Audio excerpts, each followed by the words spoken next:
सर्व लाडक्या बहिणीचं पुन्हा एकदा टर्निंग पॉईंट्स या यूट्यूब चॅनलवरती हार्दिक स्वागत आहे। अंगणवाडी मुख्य सेविका परीक्षा जो पोषण अभियान व पोषण आहार घटक आहे पैकी आपण जीवनसत्वाची सुरुवात केलेली आहे। जीवनसत्वाचे प्रकार शोध कोण संशोधक जीवनसत्व म्हणजे विद्राव्य जलविद्राव्य स्निग्ध पदार्थामध्ये विद्राव्य म्हणजे विरघळणारे असे पाहिलेले आहे। त्यानंतर जीवनसत्व अ बद्दल पाहिलेले आहे। या व्हिडिओमध्ये आपण जीवनसत्वाचे जे कमतरता आणि अभावामुळे अधिक्यामुळे आजार होतात त्याबद्दल पाहणार आहोत। हे पुस्तक तुम्ही घेतलं असेल अशी अपेक्षा ठेवून पुढे पाहूया।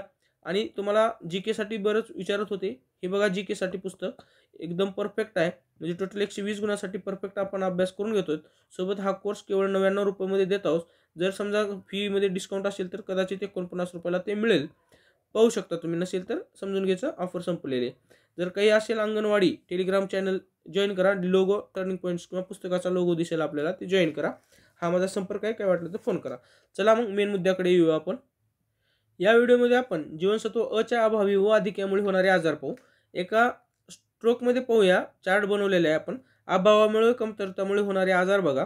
रातांधळेपणा, झिरोप्थेल्मिया, शृंगीकरण, केरॅटोमेलेसिया, दृष्टिदोष, बायटॉट स्पॉट्स, त्वचा कोरडी पडणे, नेत्रश्लेष्मी शुष्कता, पारपटली शुष्कता, शुष्क व व्रणयुक्त पारपटल, केरॅटोमॅलिसिया, डोकेदुखी, शिसारी, वांत्या होणे, गुंगी येणे, भूक मंदावणे, कृताचा आकार वाढणे हे अधिक्यामुळे होणार आहे इकडले चार्ट।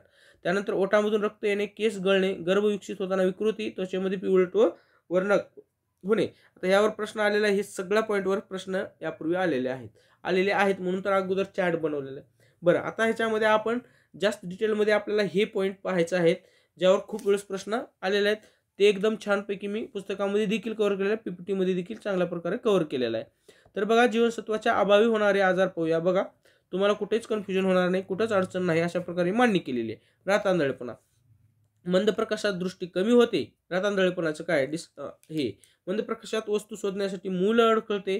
रातांधळेपणा नाव का, तर दिवसा उत्तम दिसते परंतु रात्रीच्या वेळी कमी दिसणे, यावरून रातांधळेपणा रात ही संज्ञा बनली। रातांधळेपणा होण्याची कारणे जीवनसत्वात अ चा अभाव। स्टार करा, यावर प्रश्न खूप वेळ चाललेले।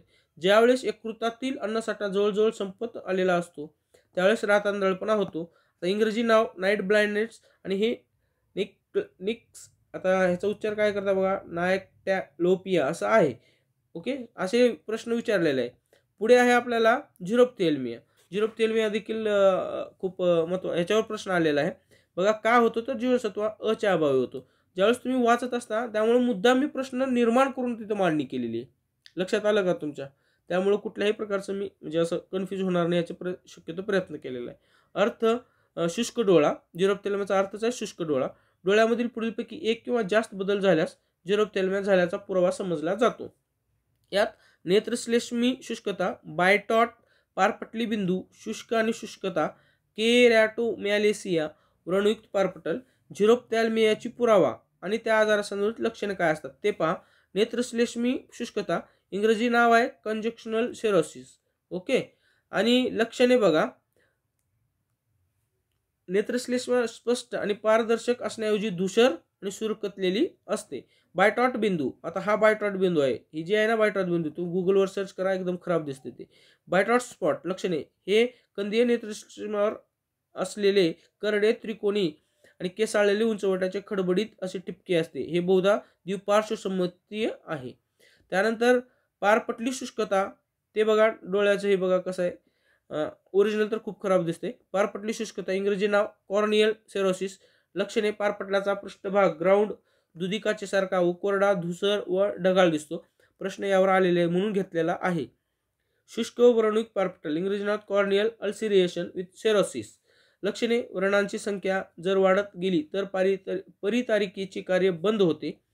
त्यानंतर केरॅटोमॅलिसिया, इंग्रजी नाव केरॅटोमॅलिसिया। लक्षणे, पूर्ण किंवा अंशतः पारपटल वेगाने मऊ होते, परिणामी नेत्रगोलाचा नाश होऊन अंधत्व येते। त्यानंतर शृंगीकरण। ओके, शृंगीकरण पाहूया। इंग्रजी नाव आहे केरॅटिनायझेशन।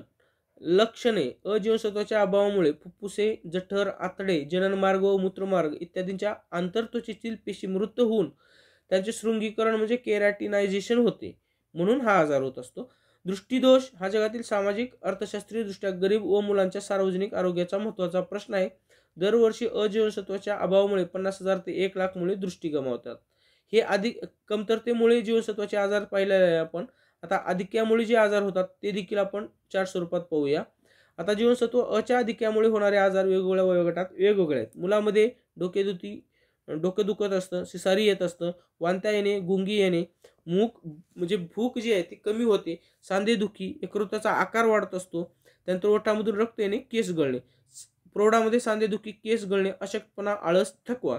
गरोदरपणात काय होत असतं बघा, जर आधिक्य झालं तर गरोदरपणात मांसाहार करताना यकृताचे अतिसेवन जर झाल्यास अजीवनसत्वाच्या आधिक्यामुळे गर्भ विकसित होताना त्यात विकृती निर्माण होत असते. मित्रांनो, अशा प्रकारे व्हिटॅमिन ए बद्दल आपण सविस्तर पाहिलेलं आहे. पुढच्या व्हिडिओमध्ये आपण पाहणारच आहोत कशा संदर्भात, तर जीवनसत्व ब मध्ये. तत्पूर्वी त्वचेवर पिवळट वर्णक यावर बऱ्याच वेळेस प्रश्न आलेला आहे की गाजराच्या अतिसेवनामुळे किंवा त्वचेवर पिवळट वर्णक का होत असतं, तर ते गाजराच्या अतिसेवनामुळे होत असतं. गाजराच्या अतिसेवनामुळे अजीवनसत्वाच्या अधिक्यामुळे हे होणारा आजार आहे. वर्णक कण तळपायावर किंवा तळहातावर दिसून येतात, हानिकारक नसतात. उपचार व नियंत्रण, गाजरांचे सेवन नियंत्रित केले की त्वचेचे वर्णक पूर्ववत होत असतात. त्यामुळे अति काही करू नका. पूर्वनिर्मित अजीवनसत्वाचे प्रमाण जास्त असल्यास ते प्रौढामध्ये त्याचे प्रमाण बालकासाठी विषारी ठरू शकते, बरं का. प्रौढासाठी त्याचे प्रमाण म्हणजे बघा, जर तुम्हाला ती प्रिकर्सर व्हिटॅमिन झालं तर ते घातक ठरू शकतं, विषारी ठरू शकतं, ठरत असतं.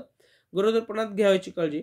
गरोदरपणात मांसाहार करताना यकृताचे अतिसेवन टाळा, कारण यकृतात साठवलेले अजीवनसत्वाच्या उच्च संहितेमुळे गर्भ विकसित होताना त्यात विकृती निर्माण होत असते. आता जीवनसत्व अचे लसीकरण.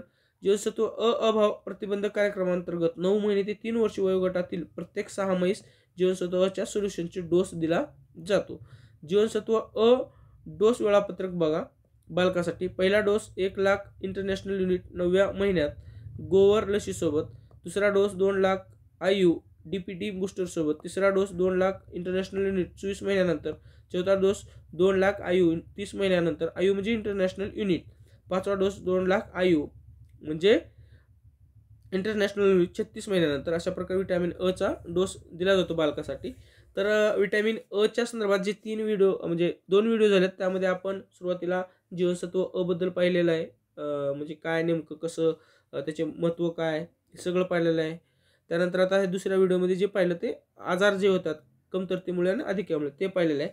आता पुढच्या व्हिडिओमध्ये आपण व्हिटॅमिन बी आहे ना, व्हिटॅमिन बी संदर्भात सविस्तर पाहूया. सर्व एकत्र घ्यायचा प्रयत्न करू कमी वेळेमध्ये. व्हिडिओला तर नक्की शेअर करा, सबस्क्राईब करायला विसरू नका. Thanks for watching this video.